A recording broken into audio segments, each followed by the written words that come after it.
Mr. Desmond Boy, Major General Deb, IDSA Director General Jayant Prasad, and friends.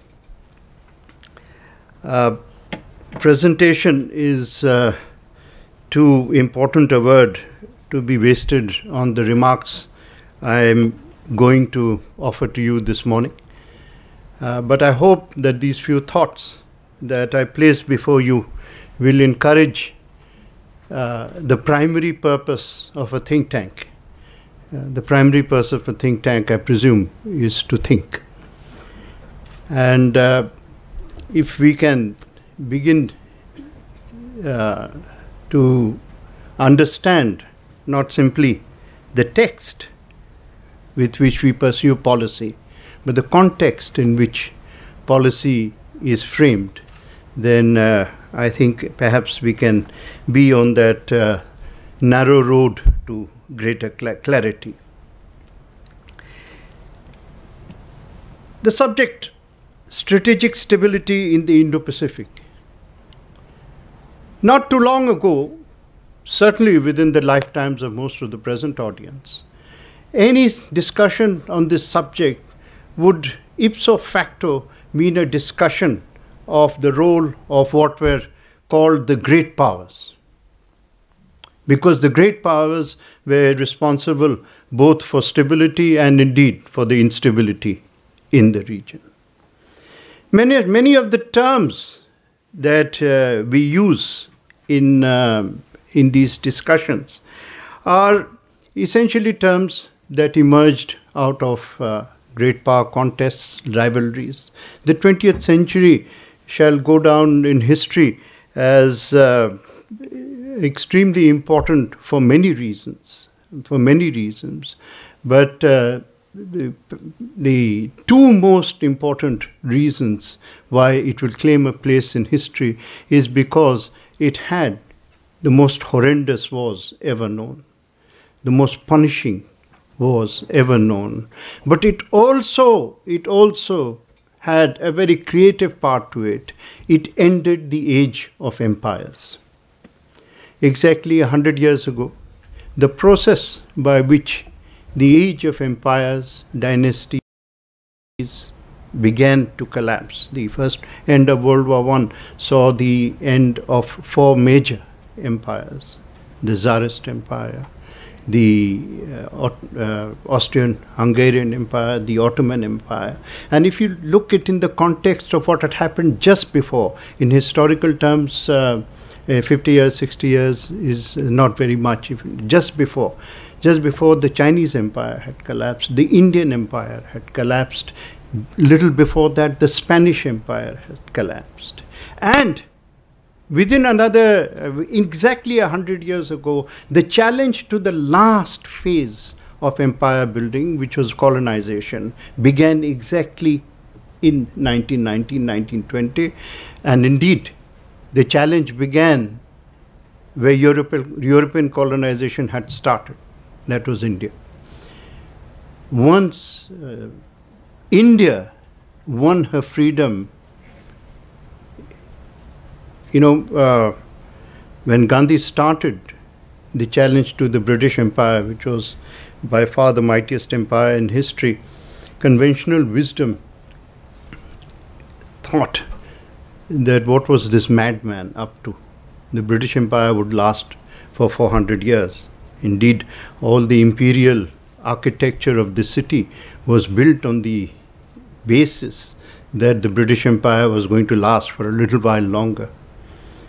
But once Gandhi's challenge started, it couldn't last for more than 20-25 years. Indeed, the very first thing that happened when Lord Irwin occupied what is today the Rashtrapati Bhavan, the very first thing that he had to do was open talks with Gandhi. And opening talks with Gandhi means that the signals for departure had begun. What was the reason for this? The reason for this was because for the first time in world history, a new concept began to germinate and take over, which was that the vacuum left behind by empires and colonizers was going to be occupied by a radical new idea called nation state. The nation state was a very different form of political space. It was driven by the will of the people, not by the strength of armies. The League of Nations apart, I know the League of Nations covenant challenged the conquest, the rights of conquest, but the League of Nations failed. But till 47, until the United Nations, it is often forgotten that conquest of countries was perfectly legal. Nobody questioned the legal right of the British to rule India, or indeed the French to rule anyone, or anyone to rule anyone else. There was the right of conquest was recognized as a fact. But this changed and led us into the era of sovereignty.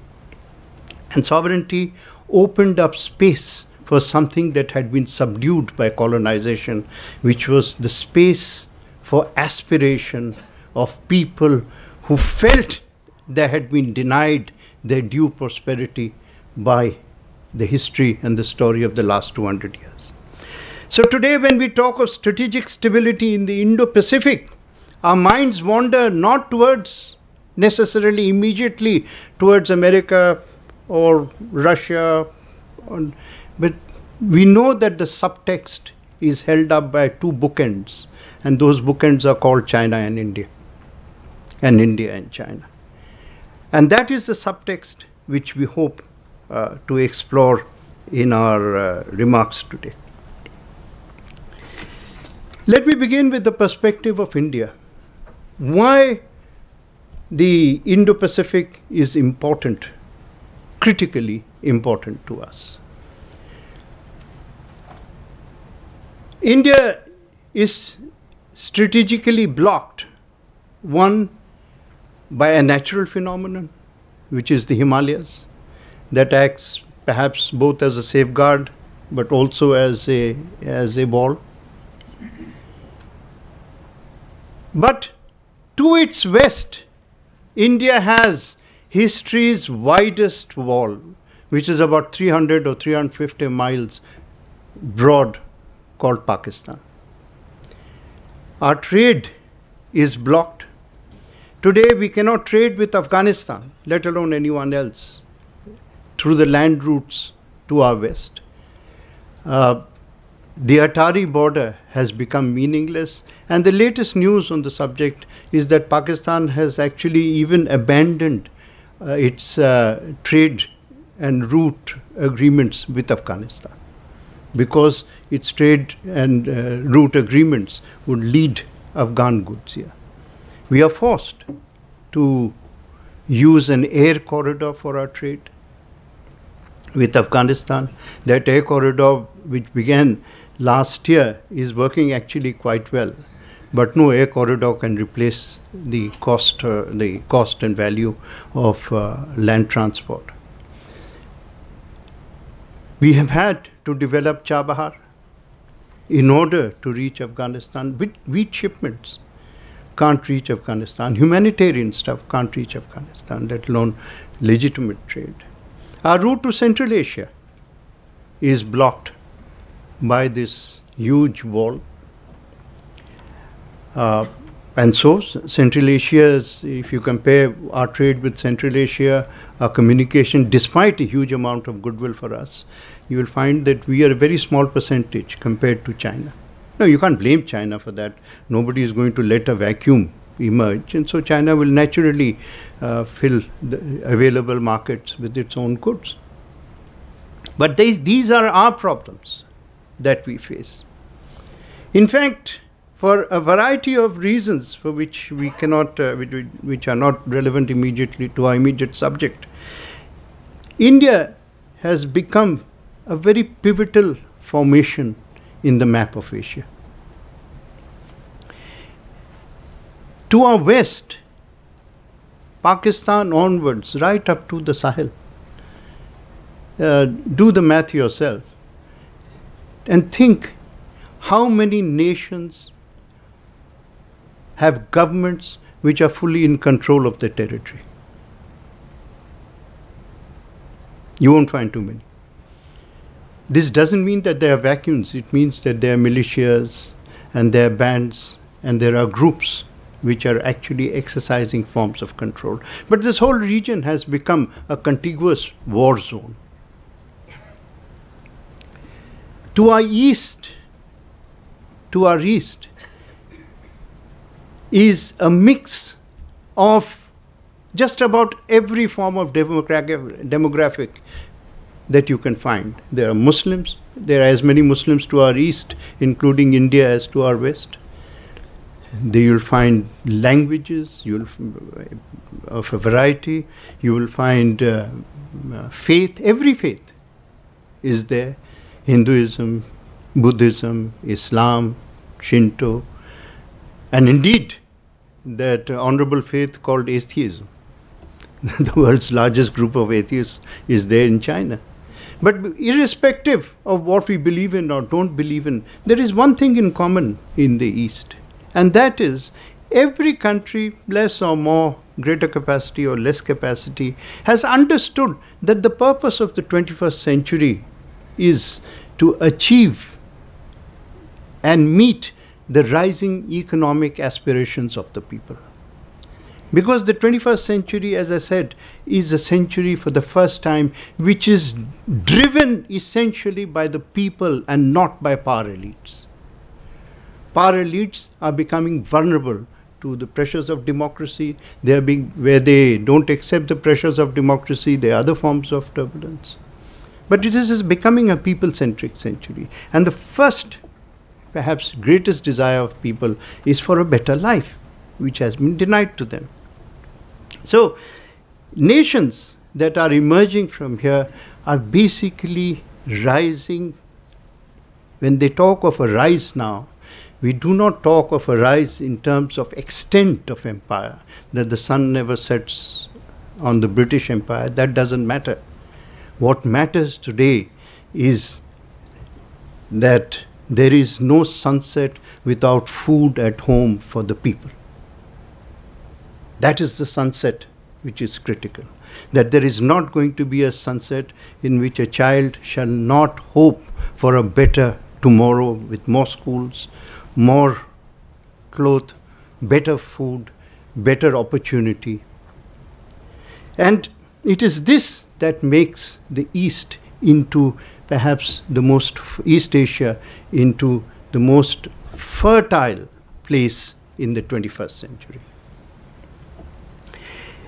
The question then before us, there are two questions.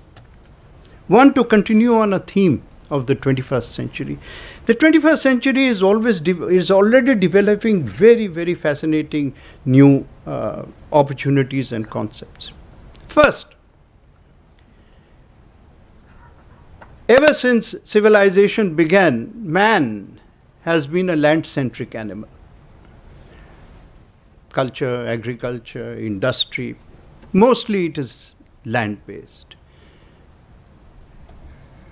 But after this long exploitation of land, land as a value is ebbing. It is being replaced by the seas, by space and the skies. These are the new frontiers that are emerging before the 21st century. And these frontiers are already creating great turbulence.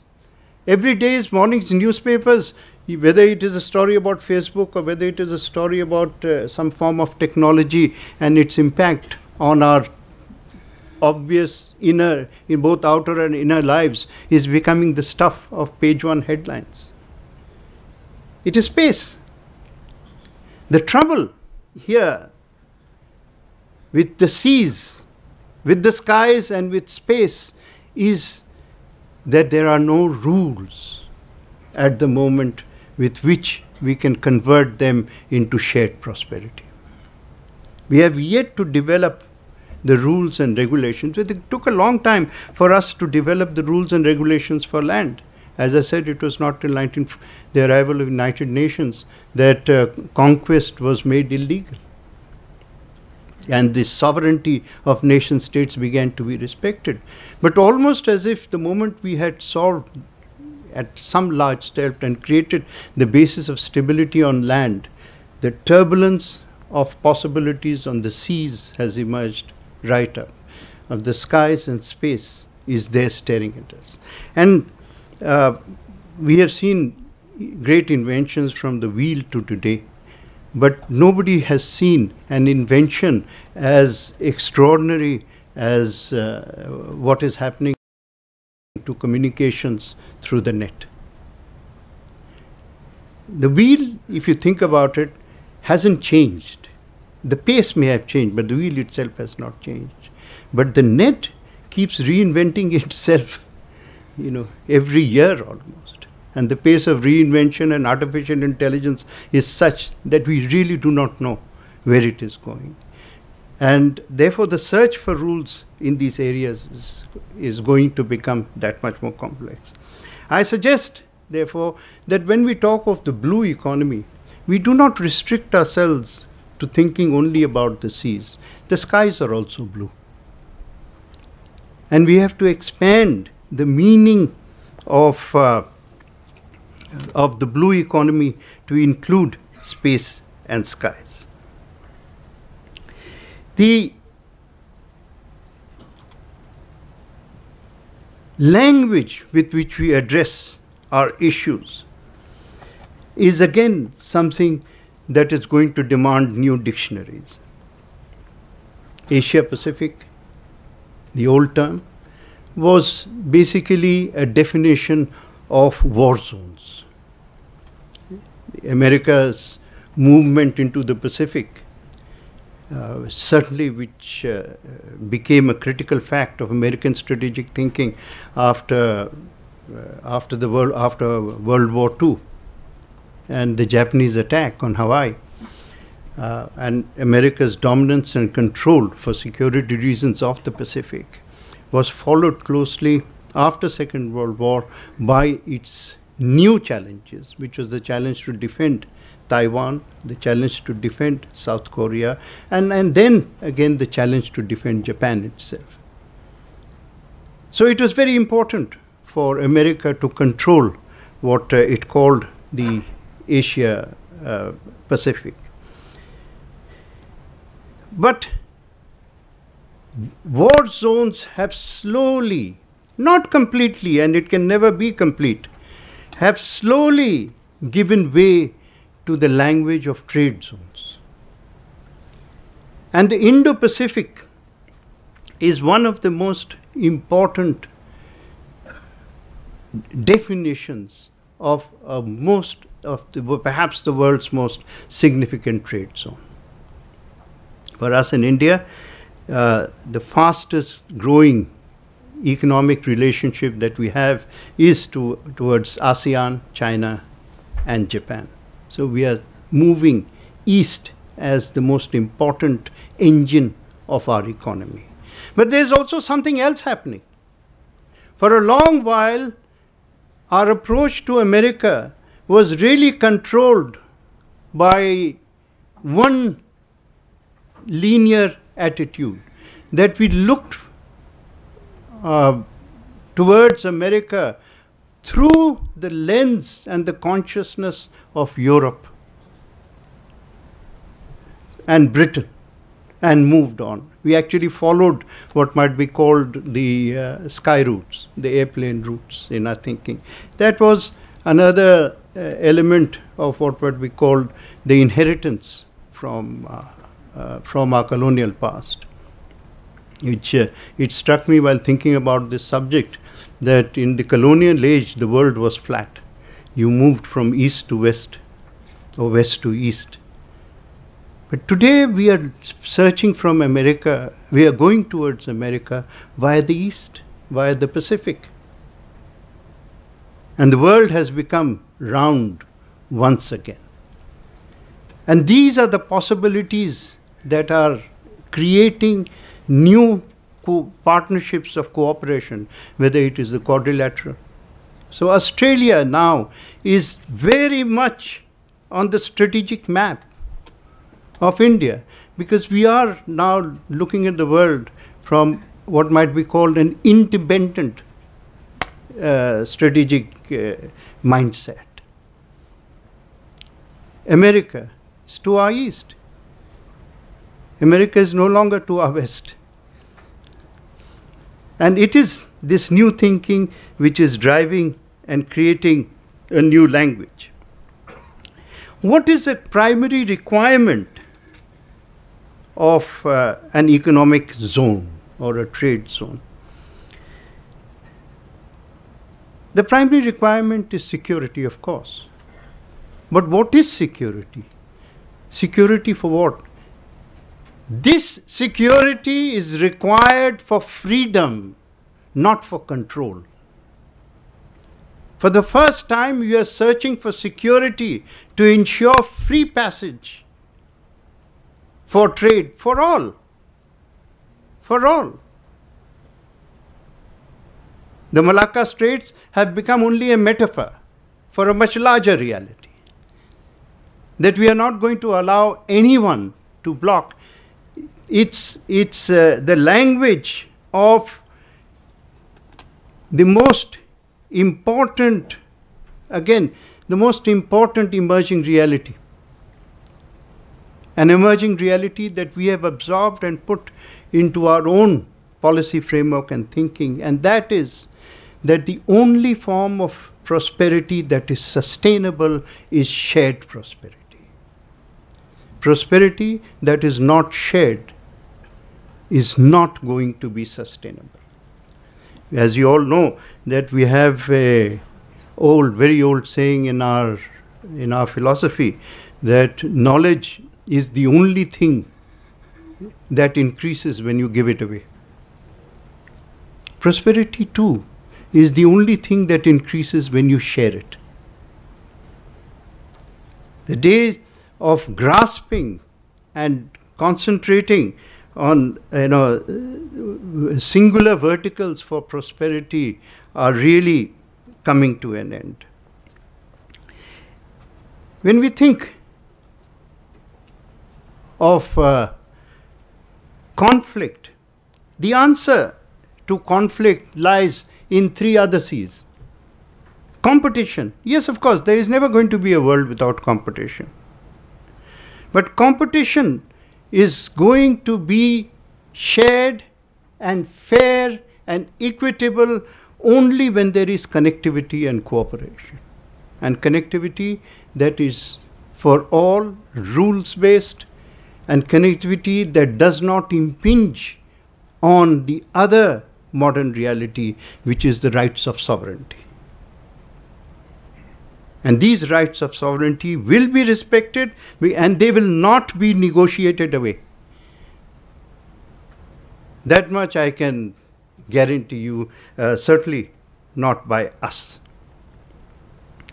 The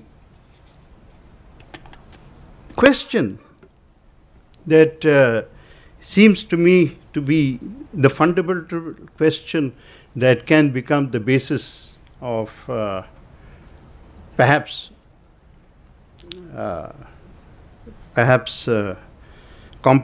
intense competition, if not conflict, is a question that has certainly been at the center of Chinese thought for a long while. And that question is, how big is heaven? The Chinese concept of rule is, the Mandarin concept of rule is that heaven is as large as China, right? But today, in the present context, how big is heaven? And how much appetite does the rest of the world have for flexible and expanding horizons of heaven?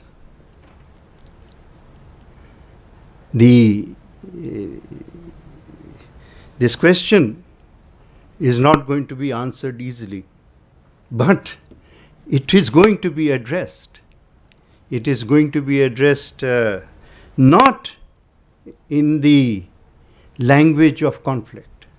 It is not, and thank God for that.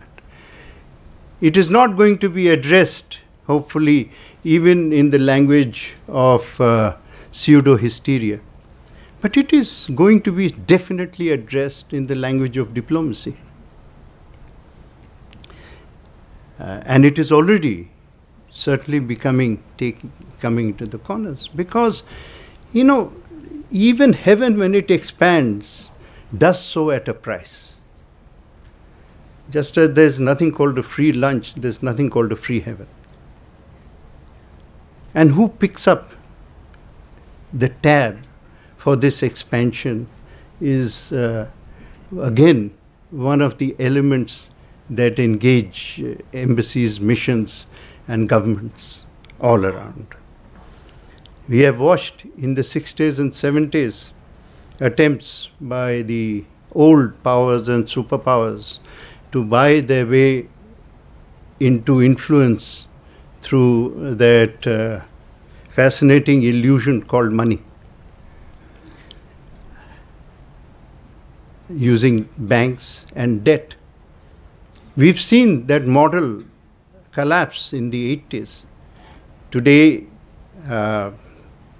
nobody is very willing to take a loan because a loan comes with a codicil called interest, and interest piles up. The same situation is developing around other forms of connectivity and expansion. Or, if we want to be a little more candid, that when the belt gets tightened, who is squeezed? Who is squeezed? So, I don't believe that any idea, however good, however important, and lots of ideas will search for their place in the emerging world, that that no idea will work until it is protected by equity, until it is protected by a sense that it does not bring with it the baggage of economic advantage, which becomes counterproductive.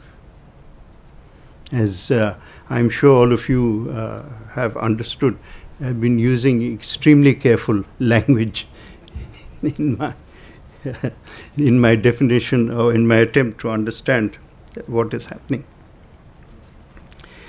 I would suggest that the concept that we have promoted, which is Saga, which is the security and growth for all in the region, which is the basis of our policy, is in that sense more important, because it includes the concept, and very important to it is all.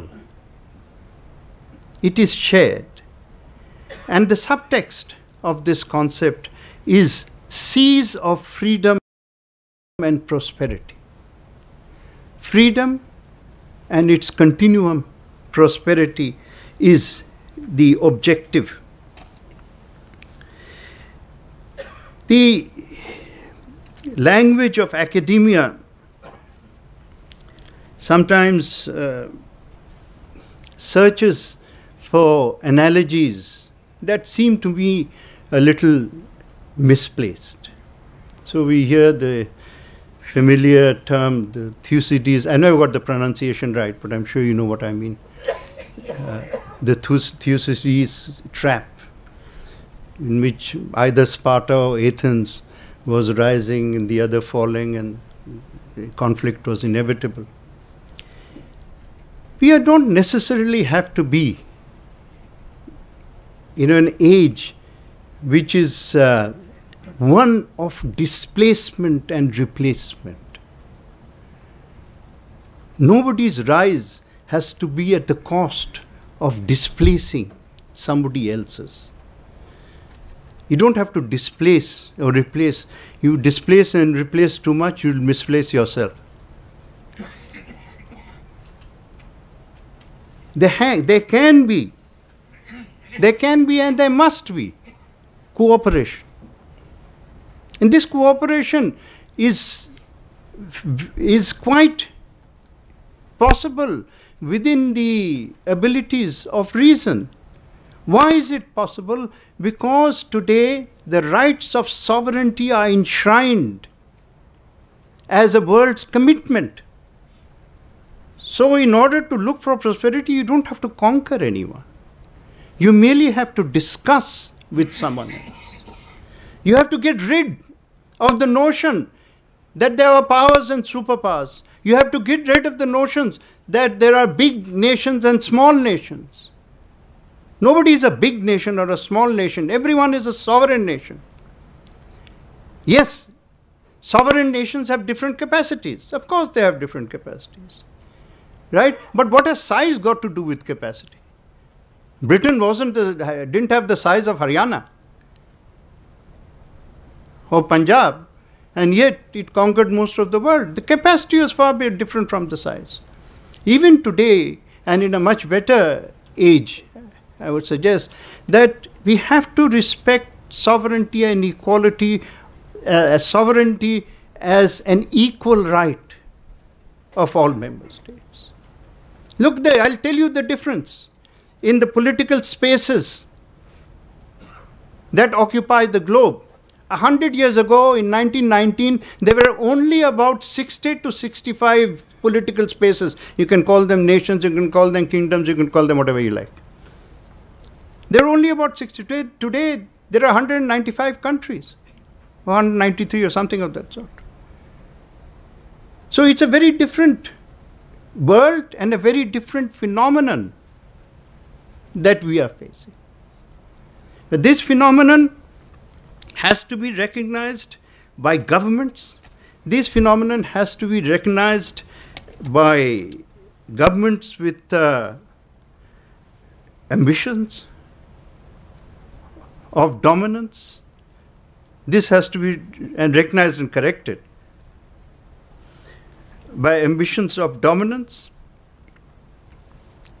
And while different regions of the world will be involved, we in the Pacific regions, which is going to become, which already has become, the most prominent source of prosperity in the world, have to understand that in order to protect this prosperity, we can only do it by sharing both the prospects as well as the process through which we ensure peace in this region. Before I end, I am reminded of one very interesting and perhaps a little unknown fact in our country. Mao Zedong said on his deathbed that if he had to define his achievements, he would name only two: the revolution and the cultural revolution. Now, the revolution we understand. But why the cultural revolution? The cultural revolution, after all, according to conventional thinking about China and so on, led to an age of chaos and so on and so forth. Those who suffered through the cultural revolution are in fact now in power and don't want to talk about it. But Mao was quite convinced. His reason was very interesting, is because he said the cultural revolution destroyed the high official of China, destroyed the Mandarin mindset of China. And he put it in his poem as in a way that it was the victory of the monkey god over the tiger. Now, who is this monkey god? All of you know that in the 7th century, Zhuangjiang, again forgive me if my pronunciation is wrong, but you know about the Buddhist monk who came here in search of Buddhist scriptures. When he went back, he introduced the theme and the symbol of the monkey god. And this monkey god was not only the most powerful being, a superhero, but the monkey god also had a cudgel, and the monkey god could fly. So I am quite convinced that the monk picked up Hanuman, Lord Hanuman from here, and took Lord Hanuman to China. And Lord Hanuman was one of the inspirations thereby of Mao Zedong, because he really relished the thought of the monkey god destroying the demon. And the monkey god did destroy the demon, even in Chinese literature. So the reason why I mentioned this story is because the land that gave Hanuman to the world also has to understand that high officials alone cannot determine policy. The objectives as well as the dynamics of policy have to become people-centric. And if they don't become people-centric, then all our ambitions for the 21st century will become infructuous at the very least, and dangerously counterproductive if things go wrong. Thank you very much for this opportunity to speak to you.